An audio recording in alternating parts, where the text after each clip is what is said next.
मित्रों,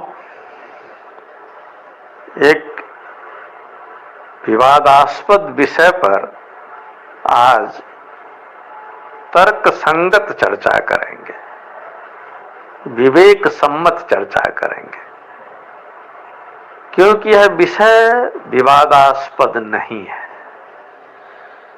इसको राजनीति से प्रेरित लोगों ने, वोट से प्रेरित लोगों ने,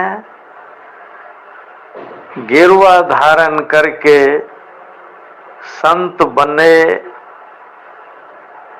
वैसे लोगों ने, जिन्होंने गेरुआ वस्त्र को भोग का साधन समझ रखा है, वैसे लोगों ने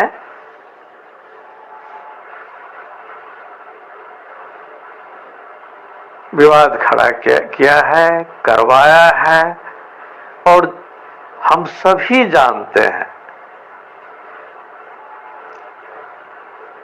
कि इस तरह के काम करने वालों के कई चेहरे होते हैं। वो सामने तो नहीं आते, लेकिन बड़ी कांड करवा देते हैं। मैं सीधे विषय पे आना चाहता हूं कि यह जो बार बार तुलसी पर, रामचरितमानस पर, यहाँ तक कि भगवान श्री राम पर हर तरह के हमले हो रहे हैं, हर तरह की अश्लील बातें कही जा रही हैं, उसके पीछे लोगों का, राजनीति से प्रेरित लोगों का, धर्म के धंधे से जुड़े व्यवसायियों का अपना निहित स्वार्थ है। तुलसी ने तो कभी नहीं कहा कि मेरी यह पुस्तक धर्म ग्रंथ है या मैं धर्म ग्रंथ लिखने जा रहा हूं। बड़ी विनम्रता से वो संत ने प्रारंभ में ही कह दिया कि अपने सुख के लिए लिख रहा हूं। स्वांतः सुखाय तुलसी रघुनाथ गाथा, भाषा निबंध मंजुल मापनोति। अब ये बताएं कि कोई कहता है कि उन्होंने शूद्र आदि शब्दों का प्रयोग करके किसी की भावना को ठेस पहुंचाया है। यह सोचना गलत है, यह राजनीति से प्रेरित सोच है। अगर तुलसी ने कहीं शूद्र शब्द का प्रयोग किया है, तो इस शूद्र को उन्होंने व्यापक रूप में लागू किया है। कैसे, यह मैं बताऊंगा। उससे पहले मैं तुलसी का ही एक चौपाई यहां प्रस्तुत कर रहा हूं कि दादुर ध्वनि चौहु दिशा सुहाई, वेद पढ़हि जनु बटु समुदाय। अब यहाँ वेद पाठी ब्राह्मणों को मेढक से तुलना किया है उन्होंने कि ये भी टर टर करते रहते हैं।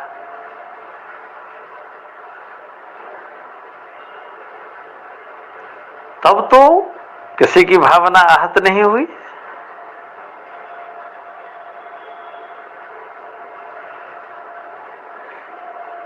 क्योंकि ये जो उन्होंने कहा है कि वेद पढ़ें जिनु बट समुदाय, वह वहीं तक लागू नहीं होता है। ये तमाम ज्ञानी जो आज भी आ जाते हैं माइक पर में और अपनी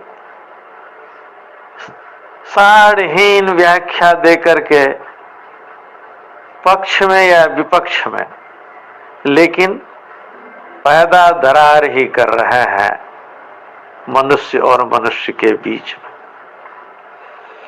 जो तुलसी ने शूद्र शब्द का प्रयोग किया, बताइए कि उस शूद्र शब्द के बाहर कौन है आज हम में, इस समाज में?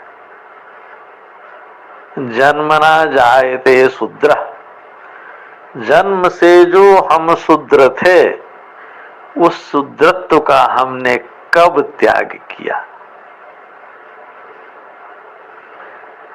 ये जो हम जनेऊ पहने घूमते हैं,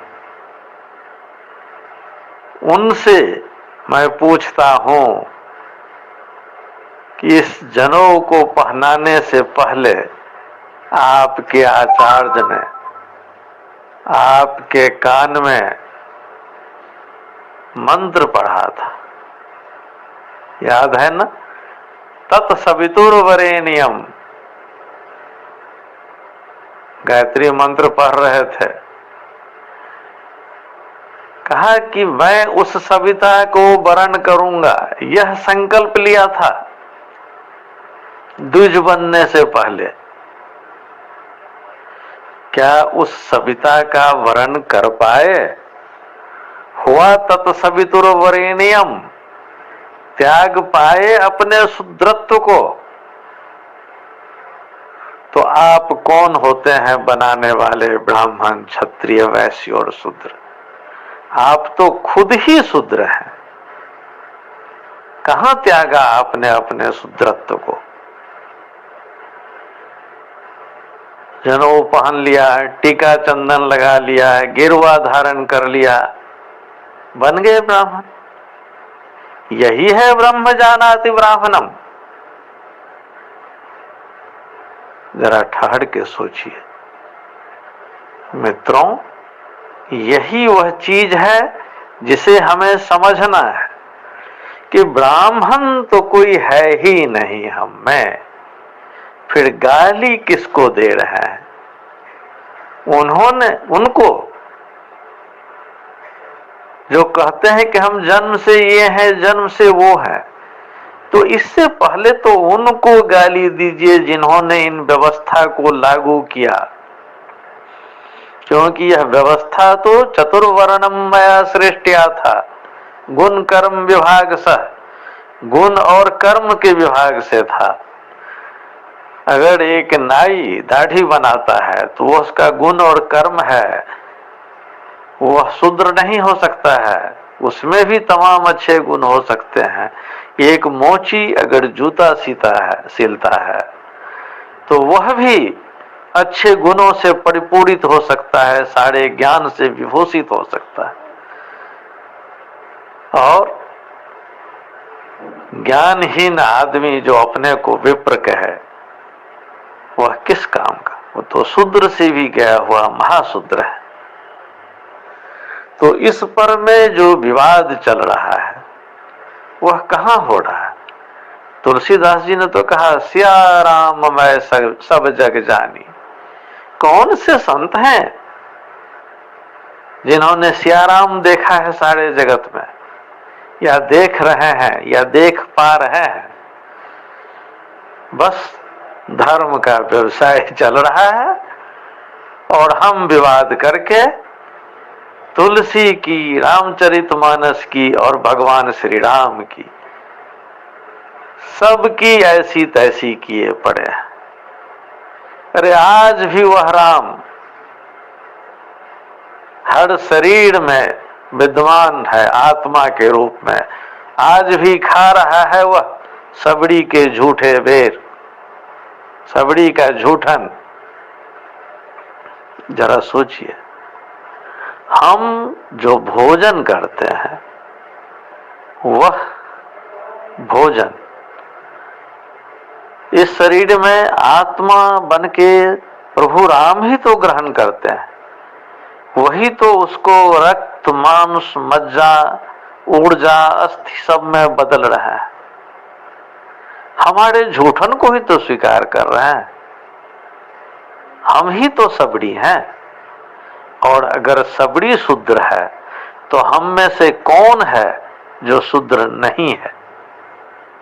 बताइए। उस श्री राम के चले जाने के बाद आत्मा रूपी भगवान राम के जाने के बाद क्या अस्तित्व है हमारी, लिटा दिया जाता है जमीन पर, दक्षिण की तरफ पैर कर दिया जाता है। चला गया हमारा सारा ब्रह्मत्व, 1 मिनट में खत्म हो गया। तो यह विवाद जो हो रहा है, यह राजनीति से प्रेरित विवाद है। धर्म के जो व्यवसायी हैं, धंधेबाज हैं, उनका चलाया हुआ विवाद है। समाज के लोगों को समझना है, मित्रों, इसे लोगों को समझाना है और उसके हिसाब से बात करनी है। हमें इस विवाद का शिकार नहीं होना है। धन्यवाद। ओम सनातनाय नमो नमः।